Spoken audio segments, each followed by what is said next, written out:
Така, тръгвай! Айде! Давай! Ти ще не правиш, а? Тръгвай с нас ти! Тръгвай с нас! Това, че говорим, че не протестираме и ние, че сме против цялата тази тъпа система.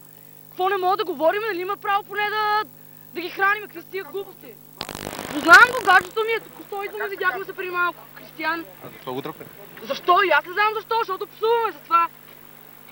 Сега извинявай, ама тук сме дошли, ние се минаваме съвсем спокойно, опитваме се да се приберем от 100 часа, просто сме съпричастни към това, което се случва, към протестиращите хора. Днеска 4 момчета ги видях да ги бият абсолютно без никаква причина. Единия го набиха, спукаха му главата, ухото шеха му откъснат и 15 човека му слагат 15 минути белезници за това, че не е могъл да бяга пред кордона, без никаква друга причина. Мене ме удариха, защото искам да пресека през улицата. Какво е това? Шивани полицаи.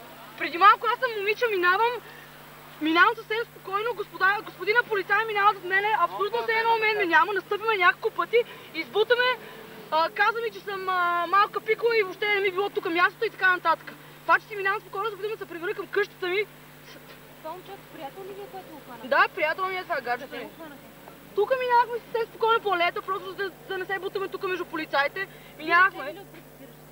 Не сме, ние просто минаваме, бяхме на училище и се прибираме. Дали с нас, дали погледате и обувките, чисти обувки.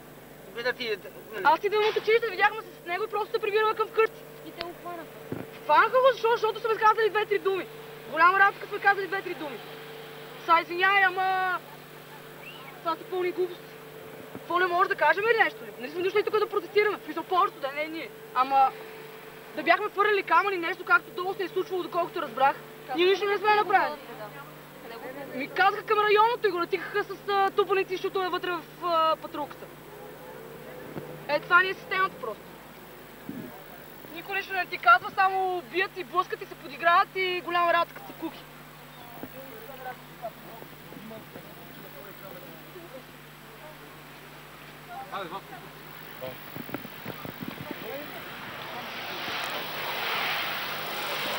Е,